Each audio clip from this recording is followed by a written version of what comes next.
बघा चोचीचा आकार खूपच सुंदर आला याचा. आणि हे आपला बदक तयार झाला. सिंपलसा असा बदक खूप सुंदर दिसत आहे.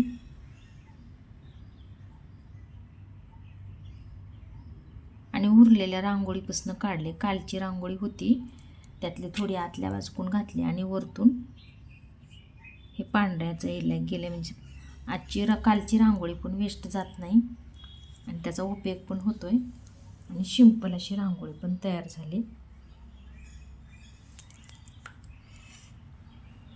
पानाचा आकार पण आपण आता हे पानाने काढून घेतला आहे. हे बघा खूप सुंदर दिसत आहे पान पण. आणि हे आपण झाड दाखवलेलं आहे. असं झाडाची फांदी दाखवली. हे बघा दांडक्यावर बसलेलं आहे.